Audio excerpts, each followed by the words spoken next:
Bonsoir à tous. Il faudra sans doute beaucoup de temps pour que la Centrafrique retrouve un jour la paix, la sécurité et peut-être même la quiétude. Ces derniers jours, la tension est encore montée d'un cran dans l'arrière-pays. On parle de dizaines de morts, une soixantaine, 3 jours de deuil national pour évoquer cette Centrafrique de Faustin Archange Touadéra. Je reçois ce soir le président du collectif des voix des sans-voix, Paul Cyriaque Semaporo. Bonsoir. Monsieur, bonsoir. Merci d'avoir accepté notre invitation. Vous aviez disparu du radar. Je vous ai vu la dernière fois en 2016, juste au moment où le président Touadéra avait pris le pouvoir. On avait discuté donc de sa prise de pouvoir et on avait envisagé comment il allait présider. Aujourd'hui, je vous retrouve 2 ans plus tard. D'abord, comment allez-vous? Je vais super bien, Dieu merci. C'est le moral de foi qui est un peu touché, mais pour le moment, ça va. Je pensais que vous étiez exilé pour aller à Bangui, pour aller servir le président Touadéra que vous avez soutenu lors de la dernière présidentielle. Je n'allais pas servir que le président Touadéra, servir le peuple. Mais peut-être que le temps n'est pas encore venu, ce qui est sûr. Dès que le moment viendra, je serai là pour servir mon peuple. J'étais je dirais pas en veilleuse, mais j'étais là, je suivais les activités du pays et je travaillais dans le cadre de mon association, le collectif des voix des sans-voix, parce que nous avons des projets pour la création d'emplois pour certaines catégories de la jeunesse qui n'ont pas d'ouverture en tant que telles. Vous savez, beaucoup plus généralement, ils se ravagent du côté de l'armée, soit de la police. Il y a que ça qui leur est offert. Bien qu'il y a des nouvelles tendances, il y a des jeunes en France ici, du labo Les Labs, qui vont parler création d'emplois en Centrafrique en ce moment. Mais nous, on a pensé ne pas seulement aller agir comme ça, mais descendre sur le terrain, ouvrir un centre de formation, ramener des machines à coudre, former les jeunes à apprendre un métier de couture, former les jeunes à apprendre à faire le métier de vidéaste, parce que j'ai acheté beaucoup d'équipements aussi dans ce sens. Et puis aussi les former à faire la soudure. C'est-à-dire qu'avec le peu que je pouvais mettre sur le terrain, aider cette jeunesse-là à se prendre en charge, à comprendre que non, on ne va pas attendre à ce que la manne tombe du ciel. On n'est plus à cette époque, il faut que les gens se bousculent. Voilà le pourquoi. À un moment donné, je n'étais pas tout sorti, mais je suivais les activités. Je suis toujours en contact avec mes gens sur le terrain là-bas. On suit l'évolution de ce qui se passe. Et puis, dernièrement, c'est un peu chaud, quoi. Vous avez donc une association, un mouvement qui s'appelle le collectif des voix des sans-voix. Est-ce que vous pouvez rapidement représenter ce collectif à nos téléspectateurs? Ce collectif des voix des sans-voix est une association qui a été mise en place en 2014, dans la foulée où les exactions, après la prise de pouvoir en République centrafricaine par les éléments de la Séléka, vous vous souviendrez que quand la Séléka était rentrée à Bangui, le peuple centrafricain en avait assez marre du président Bozézé et de sa clique, à un moment donné, qui gouvernait le pays comme il l'entendait. Les éléments de la Séléka ont peu le pouvoir, les gens acceptaient le fait qu'il y a un changement en espérant que ça allait dans le bon sens. Mais il se trouve que 2-3 jours plus tard, les choses sont reparties, mais à une vitesse vertigineuse. Le peuple a commencé par trimer. Et c'est à ce moment-là, moi, sportif de carrière, j'ai trouvé moyen maintenant de dire non, je ne vais pas rester silencieux, complice. Je dois sortir de ce silence pour dénoncer ce qui se passe en République centrafricaine. Je suis venu sur votre plateau ici, j'ai crié haut et fort, j'ai demandé à ce qu'on envoie les casques bleus, qu'on laisse le peuple en paix, qu'on essaie de sauver ce peuple. Et puis voilà, ces bruits, ces cris qu'on a lancés de part et d'autre, moi et tous les compatriotes centrafricains, et puis de paix, a été entendu, les casques bleus ont été envoyés sur le terrain, voilà où on en est aujourd'hui. L'une des raisons pour lesquelles je vous ai fait venir, c'est que je me suis aperçu que vous étiez candidat à l'élection législative de 2021 et je me suis dit, tiens, à force d'être à la tête de ce mouvement des voix des sans-voix, ça a fini par lui donner un peu plus d'appétit politique et il va y aller en 2021. J'ai des ambitions.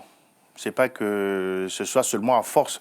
Le peuple a besoin d'avoir des représentants valables qui puissent les représenter efficacement, qui puissent comprendre leurs souffrances, leurs peines. Moi, j'ai traversé ces moments-là. Je vous dis qu'en République centrafricaine, quand ça n'allait pas, il y avait des morts, des corps qui étaient étalés dans toutes les rues. Moi et mes frères et mes amis, ceux du quartier, on transportait les corps en putréfaction sur des nattes.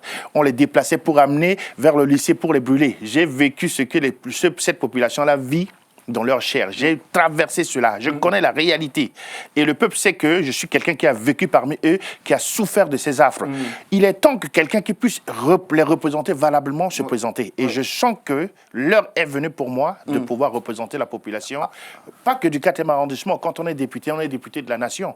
Mais le 4e arrondissement, connaît mes capacités. Ils savent que non, je n'ai jamais démérité. Je me bats toujours pour mon pays, pour l'intérêt général. Voilà pourquoi je me suis dit, il est temps de le faire maintenant. Si on ne le fait pas, nous sommes entourés des hommes politiques qui ne veulent rien lâcher. Ils étaient aux affaires depuis l'époque du président Boganda jusqu'à ce jour. Ces mêmes hommes politiques qui dirigent les partis politiques, qui vont aux élections, qui ratent, qui perdent les élections, mais qui se maintiennent toujours. C'est des gourous. Ils veulent qu'on les prie, on les adule, on doit les traiter comme des petits dieux. Ça, ce moment-là, c'est fini. Vous dites, c'est mon tour aussi d'aller manger un peu le gâteau national. J'ai assez donné comme ça, il faut que j'aille me remplir les poches aussi. Mais si c'était ça, je pouvais rester profiter de mon confort ici en Europe. Pourquoi j'accepterais repartir, aller dans mon pays? Je vis en France ici, j'ai un petit boulot bien tranquille qui me rapporte suffisamment ce que je veux, je m'habille bien, je vis bien, mais je veux laisser ce confort pour repartir avec les miens. Parce que je sais qu'ils ont besoin de moi là-bas. Avec ce qu'on est venu apprendre dans ce pays là-bas, il faut aller essayer d'accompagner les autres, les pousser, les booster, avoir une autre vision et les encourager. Ils ont besoin de leaders. On n'a pas besoin de policiers, mais on a besoin de leaders. Je fais partie de ces jeunes leaders qui commencent par émerger pour prendre leurs responsabilités, préparer demain. Parce que nous n'allons pas vivre 100 ans sur Terre.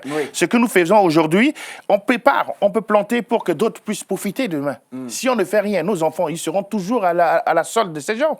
Vous convoitez le fauteuil du député Koya Pende, c'est ça? Je ne convoite pas. Vous voulez aller le déboulonner. Qu'est-ce qui vous fait croire qu'il pourrait perdre en 2021 et que vous passerez, par exemple? Je suis sûr qu'il va perdre. Parce que lui-même, il doit savoir qu'il perdra parce qu'il a été élu. Vous savez, nos députés, les gens qui sont candidats à la députation, ils ne savent pas vraiment le bien fondé de leurs actions. Et ils vont en campagne, ils disent aux gens, je vais faire la route là, je vais faire ces chemins de fer, je vais créer de l'emploi, je vais faire ci. Mais une fois élus à la tête de la circonscription, ils ne font plus rien. Ils disparaissent, on ne les voit plus. Et ils n'arrivent même pas à réaliser ne serait-ce que un tiers de ce qu'ils ont promis. Un député, son boulot n'est pas d'aller créer les routes, créer les écoles. Vous votez des lois qui puissent arranger les conditions de vie de votre population, mais pas que vous créez des emplois. Ils parlent de créer des emplois, mais ils ne font rien en tant que tel. Je vais avec une vision différente de ceux des anciens hommes politiques centrafricains ou ceux qui ont toujours été là pour notre peine, pour notre souffrance, mais pas pour le développement du peuple centrafricain. Les législatives, c'est en 2021, si je ne m'abuse. Vous n'êtes pas allé trop vite, trop tôt. Vous n'allez pas vous essouffler avant qu'on atteigne 2021. J'ai commencé tôt. Pourquoi? Parce que je dois déjà avoir, avec la collectivité, discuter, nous entendre. Alors, je vais leur dire, écoutez, je serai candidat à la députation, qu'en pensez-vous? Beaucoup m'ont déjà répondu, mais je voudrais bien qu'on puisse avoir un contrat de partenariat entre moi et la population. Qu'est-ce qu'on va faire ensemble? On doit essayer d'étudier le terrain. Déjà, je ne vais pas attendre être député avant de le faire. Moi, j'ai commencé déjà. Déjà, avec mon association, je récolte plein de choses. Il y a des amis français, étrangers, de toute nationalité, qui ont vu ce que je fais pour mon pays et me donnent des affaires, des instruments, des équipements, plein de choses. J'envoie au pays. En fait, vous voulez aller les corrompre pour qu'ils puissent voter pour vous? Je n'ai pas besoin de les corrompre. Ils savent qui je suis en tant que tel. C'est vrai. J'ai toujours été un homme modèle, un homme honnête, qui n'a jamais fait ni de la prison, ni insulté qui que ce soit, ni manqué de respect qui que ce soit, ne dire que la vérité. Et c'est ce qui me caractérise. Alors, je vais ramener plein de choses. Je ne vais pas attendre être député pour ramener ces choses-là. J'ai commencé à le faire déjà de manière à ce que ma participation, ma contribution, une fois élue encore, va être déculpée. On va essayer de booster les choses avec les autres pour que ça puisse bouger. Vous essayez de les appâter en disant, vous voyez, je n'étais pas député, je vous ai fait tout ceci, élisez-moi et quand je serai député, je ferai mieux que ça. C'est ça? Non, c'est même pas ça. J'étais pas député, j'étais un sportif, je faisais honneur à mon arrondissement déjà. Vous savez, quand on part en compétition, déjà pour son arrondissement, les gens qui me suivaient, quand j'arrivais, je gagnais, ils étaient fiers de moi. On parlait du 4e arrondissement comme il était le fief où il y a le karaté billet, grâce à moi. Et après, j'ai continué, je voyageais pour l'équipe nationale au nom de mon pays, même si on partait deux fois avec rien, mais je faisais tout pour porter haut le drapeau centrafricain. Et au moment où les choses n'allaient pas bien pour mon pays, j'étais celui qui informait, qui alertait la population centrafricaine centrafricaine. Oui. Attention, à tel niveau, il y a ça qui va se mettre en marche. Faites attention, ne circulez pas comme ça. Je les tenais informés. C'est sur ma page que les gens venaient s'informer. C'est à moi que les gens téléphonaient pour être en contact. J'ai informé tout de ce qui se passait dans l'arrière-pays. Donc, c'est cet esprit combattant qui est encore en vous. Qui est toujours en moi, et je ne vais pas baisser la garde pour ça. Puisque nous parlons de l'Assemblée nationale, il s'est passé une séquence extraordinaire vers la fin du mois d'octobre dans votre pays, des intrigues politiques incroyables. Le président de l'Assemblée nationale, Mekassoa, a été destitué donc par ses pairs, on va dire ça, les autres députés, qui lui reprochaient une mauvaise gestion, qui lui reprochaient des détournements. On lui a même reproché de ne pas dire bonjour au secrétaire. Ça faisait partie de la longue liste des choses qu'on lui a reproché. Il a été destitué donc. Je ne vous ai pas entendu sur cette séquence politique dans votre pays.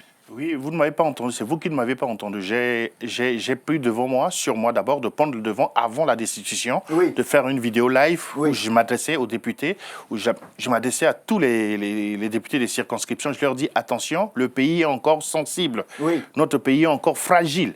Ne gaspillons pas, ou alors n'allons pas vite en besogne pour essayer de destituer le président Mekassoa. Parce que cet homme, derrière toute entente, c'est un monsieur qui est bien. Il n'est pas méchant comme les gens le pensent. Effectivement, il y a eu des détournements. Il s'est seulement mal entouré. Il a été choisi par ses pairs pour être président, mais avec la bénédiction de l'exécutif. Bien entendu, l'exécutif a bien voulu choisir parce que l'exécutif avait beaucoup de députés. Ils ont donné des consignes. Choisissez M. Mekassoa. Mais si l'exécutif a bien voulu qu'il puisse passer président de l'Assemblée, il devait travailler en harmonie avec les gens. Et il semble qu'il y a eu des soubresauts, il y a eu des bruits, il y a eu des choses louches qui n'allaient pas. Et le président de l'Assemblée... Il y a une commission qui avait été mise en place. La commission n'a même pas rendu son verdict que les députés de la mouvance ont décidé quand même de le destituer. C'est pas que les députés de la mouvance, c'est la majorité des députés de la mouvance. Non, regarde, sur 140 ou 100 combien? Oui, il y avait 94 98 qui ont voté contre lui. Et parmi ces 98 députés-là, il y avait toutes les tendances, tous les partis. Ceux qui même parlent là, ils sont tous ceux qui soutiennent l'action du gouvernement, en fait. Pas que tous ceux qui soutiennent, tous les gens, parce que certains n'étaient pas d'accord que ce soit lui qui passe président de l'Assemblée nationale. Et ils ont eu l'occasion de prendre leur revanche. En fait, ce n'est pas un problème de compétence, c'est un problème de personne. C'est des problèmes de personne, moi je trouve. Mais parce qu'il était, à un moment donné, lui-même, il a reconnu que non, il était pas très bien entouré parce qu'il y avait des gens qui étaient à côté de lui. Ces gens, au lieu de le pousser à aller dans le bon sens, certains étaient là seulement pour des affaires d'argent, qui le poussaient à acheter des choses par-ci, à faire des dépenses par-là. Il y a eu des petits soubresauts, des esprits, des intentions bizarres du style qu'ils choisissaient les gens qui partaient en mission. Nous, on n'a pas les preuves. Mais les députés eux-mêmes, ils s'en sont plaints. Mais ils auraient dû en discuter, et puis c'est même pas une... Pour moi, quoi, la raison n'était pas assez valable pour pouvoir l'enlever de là. Ils peuvent lui reprocher ça, lui dire, et puis bon, finalement, trouver un moyen de s'arranger pour que prochainement, il ne fasse pas comme ça. Mais ils n'ont pas pu trouver ça, et ils ont décidé de l'évincer, et ils l'ont remplacé par... un autre président qui est aussi député, mais il est député, mais bon, ça lui servira de leçon parce que quand on arrive quelque part, et si on est arrivé par aussi la bénédiction de quelqu'un, il faut essayer d'entretenir les relations, il faut que les intentions, parce qu'on lui reprochait certaines choses que moi, personnellement, je n'ai pas les preuves. J'ai dit, malgré ces reproches, faites attention les amis, le pays est encore fragile. Et voilà, les soubresauts juste après la descente, il était parti, il a fait un meeting au kilomètre 5, il a parlé avec les gens pour calmer les esprits, c'est bien. Mais on a trouvé qu'il y a aussi des controverses parce que quand il faisait le meeting, il y avait des gens qui étaient pourchassés par les MINUSCA qui étaient là, notamment Force. Le jeune Matar, qui était le chef de la sécurité de kilomètre 5, que semble-t-il que les MINUSCA recherchaient partout, ils ont tué des innocents pour essayer de lui mettre la main dessus, mais c'est lui qui assurait la sécurité de M. Mekassoa avec les éléments de la MINUSCA. Alors là, c'est un peu, on n'arrivait plus à comprendre ce qui se passe. Votre pays est un pays bizarre. C'est un pays vraiment à problème. Et très compliqué. Puisque vous parlez de Force, mais on ne va pas parler de Force, on va parler de... Il y a eu une conséquence, une affaire dans l'affaire de la destitution, parce que le jour de la destitution, un député, M. Yekatom, va tirer 2 coups de feu avec son pistolet automatique à l'intérieur de l'Assemblée nationale. Heureusement, il va être maîtrisé. Désormais, il n'est plus député, il ne menace plus la sécurité, puisqu'il a été donc transféré à la Cour pénale internationale. Qu'avez-vous pensé de son transfèrement? Personnellement, je n'étais pas pour, parce qu'on a créé la Cour spéciale pénale à Bangui. Oui. Normalement, ça rentrait dans le cadre. Oui. On pouvait traiter ce problème sur place ici. Mais ils ont voulu faire un coup d'éclat. Oui. De connivence avec la Cour pénale spéciale qui est la Cour CPI, pénale, la Cour CPI pénale qui est internationale.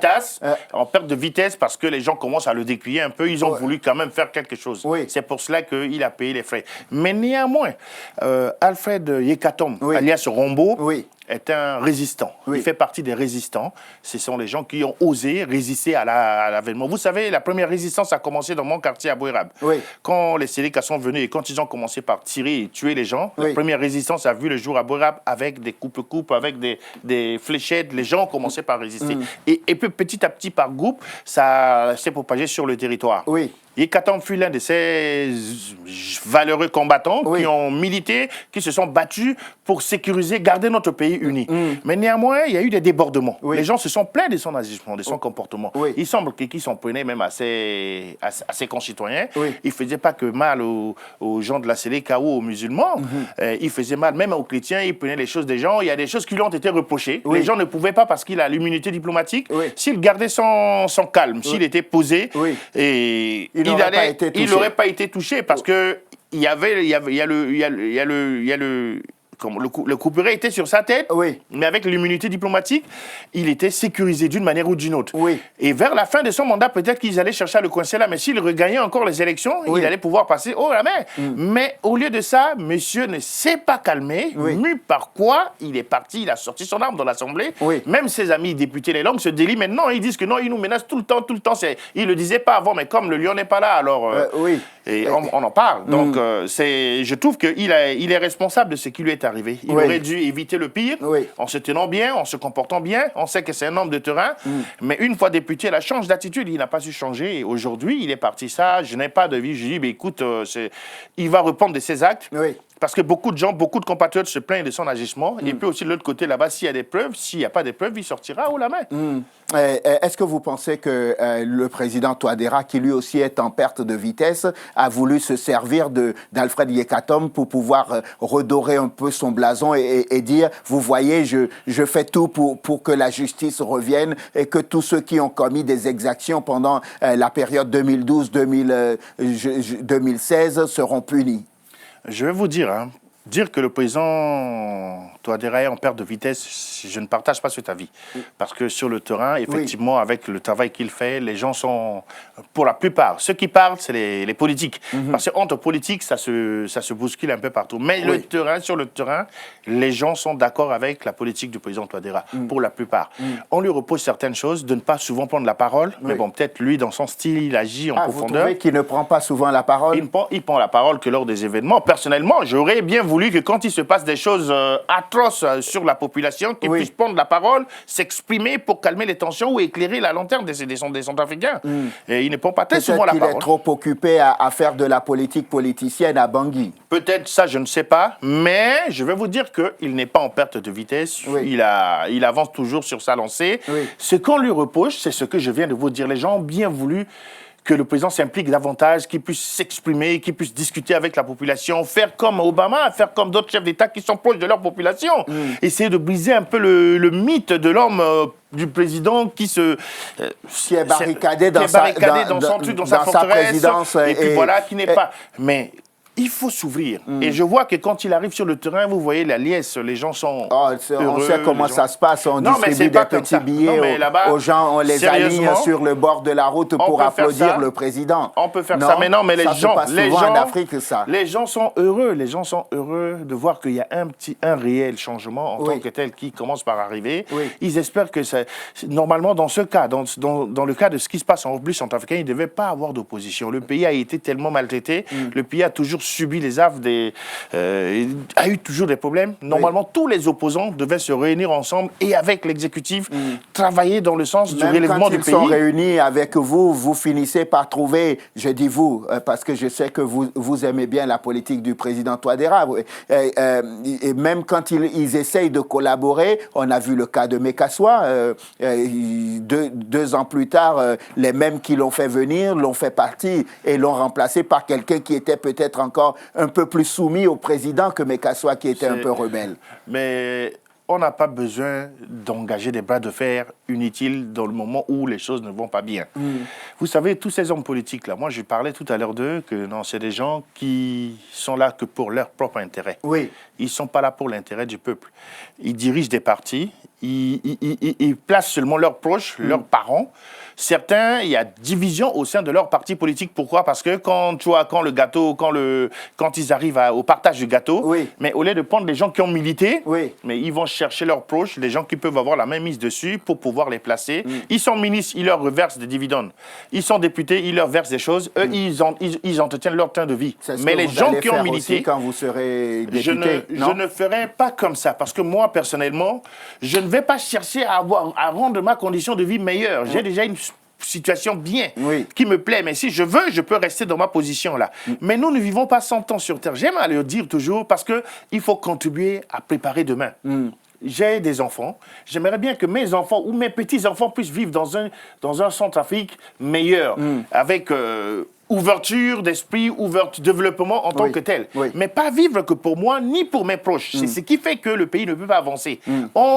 L'heure est venue pour que chaque jeune Centrafricain qui comprend que non, le moment est venu, doit se lever pour s'engager sur le chemin du développement, pour faire de la politique, pour briguer des mandats, des mandats, parce que déjà, au niveau de l'Assemblée, ils essaient de nous blacklister. Oui.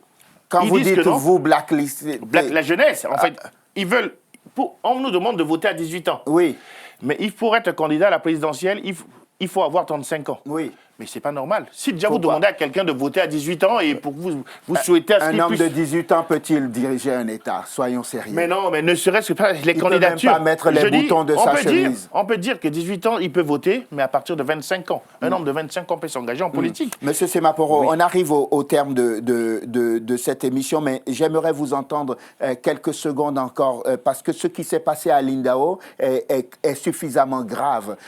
Et ça pose un autre problème. Et ça met au grand jour, en tout cas, l'incapacité pour l'instant de l'État central de Bangui à instaurer la paix et la sécurité durablement dans votre pays. Est-ce qu'un jour, rêvons grand, est-ce qu'un jour, il est possible que votre pays trouve au moins, ne serait-ce que le chemin de la paix? Ce sera ma dernière question. Vous savez, quand un pays est mis sous embargo, quand les Nations Unies, la France a sollicité et obtenu des Nations Unies de mettre la RCA sous embargo. Et le pays a été... des armes. Sous embargo des armes. Oui. Et donc notre armée a été démantelée. L'armée n'existait déjà plus. L'armée n'existait plus, mais on n'a plus rien eu. Oui. Même les gendarmes, les policiers ont été désarmés. On a un État qui n'a pas d'armée, qui n'a pas de militaire à sa disposition, qui ne peut rien faire. Quand vous mettez un pays, je l'ai toujours dit, sous embargo, c'est les Nations Unies qui envoient des casques bleus qui protègent la population. Mais les populations ne sont pas protégées par les éléments des casques bleus qui sont sur place. Ils disent qu'ils ont des règles d'engagement qui ne leur permettent pas, quand on ne les attaque pas, de réagir. Mais alors, ça veut dire que quand ils seront là, ils sont là et qu'on attaque des populations civiles, on tue des pauvres, ils peuvent regarder, filmer, envoyer les images pour que les médias internationaux puissent utiliser, mais ne pas défendre ces pauvres populations. C'est ce qui s'est passé. Depuis 2013, 2014, jusqu'à ce jour, on tue des prêtres, on tue des pauvres innocents, on viole des mamans, on viole des enfants pour des biscuits. Et ils n'ont jamais été condamnés. Ces militaires français qui étaient là-bas, qui se sont versés à ces genres de pratiques. Et vous n'allez pas dire... La justice les a blanchis, vous savez. La justice française les a blanchis. Oui. Et si la justice vous blanchit, c'est qu'il n'y a pas de preuves contre vous. Ça, c'est Si c'était la justice centrafricaine, on aurait dû voir ça autrement. Ah oui? Mais ce n'était pas la justice centrafricaine. Comment on a pu les juger ici? Les preuves, tous, on n'a pas pu déplacer les gens qui étaient intéressés pour pouvoir les écouter. On a envoyé une commission pour aller les écouter. Ça a été taillé sur mesure. Il fallait redorer le blason de l'armée française. Ça, je le dis. Mais ce qui est injuste dans ce truc, c'est quoi? On envoie des casques bleus protéger la population en entendant, parce qu'ils travaillent avec le gouvernement centrafricain. Oui. Alors, je dis au gouvernement centrafricain, c'est à vous d'imposer le rythme. Mais ce n'est pas vraiment ça. Je trouve que les gens qui sont sur le terrain, les gens de la MINUSCA, c'est eux qui imposent leur rythme. Au niveau du centre de décision de la MINUSCA, il y a des officiers français. On a dit que Sangaris a quitté Bangui. Sangaris n'a jamais quitté Bangui. Sangaris est parti, mais il y a tous les officiers supérieurs qui sont là. Ce sont eux qui dirigent le commandement de la MINUSCA.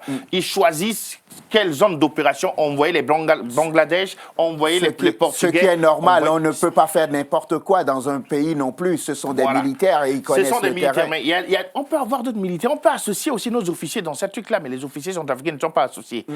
Ils ne sont pas si compétents que Ils sont si compétents, mais on n'a pas voulu sciemment les associer à ce projet. Mais dans quel but? C'est comme ça. Mais le but, c'est eux qui savent. Vous savez pourquoi? Mais pourquoi voyez-vous le complot partout? Je vois le complot partout parce que c'est vrai. Les gens, ils vont sur le terrain là-bas, ils achètent des maisons. Oui. Les MINUSCA. Une fois que leur mandat fini, ils repartent, ils vivent en Centrafrique. Ça, il y a des choses pas nettes derrière. Et ce n'est pas que ça. Il y a tellement de choses qui se font quand on massacre la population et qu'on arrive on appelle les éléments de la MINUSCA d'intervenir. Leur téléphone fermé, on n'arrive pas à leur mettre la main dessus. On dépaisse les pauvres populations. Ils sont devant, ils n'arrivent pas à les suivre. Oui. Ils ne voient pas ça. C'est méchant, c'est ce qui est terrible. Moi, je demanderais déjà, les Centrafricains commencent à devenir à s'énerver. Les gens commencent à s'énerver. À un moment donné, vous allez voir qu'il va y avoir des scènes de brutalité, mais c'est ce que nous ne souhaitons pas. Oui, ou alors, on demandera à ce que ces éléments de la MINUSCA puissent repartir. Nous, Centrafricains, on va régler nos problèmes entre nous. Même s'il est question de s'engager, je suis volontaire pour m'engager pour défendre notre pays. Très bien. Paul Cyriaque Semaporo, merci. Président du collectif des Voix des Sans-Voix, un mouvement donc de défense des droits humains en République centrafricaine. Vous êtes aussi candidat aux législatives en 2021. En 2021 et à la mairie de Bangui aussi. À la mairie de Bangui. Merci infiniment d'être passé nous voir dans l'entretien du jour. C'est moi qui vous remercie. Merci à vous de nous avoir suivis. Je vous souhaite de passer une excellente suite de programmes. Évidemment, sur Télésud, on se retrouve demain pour un nouveau numéro de l'entretien du jour. D'ici là, portez-vous bien. À demain.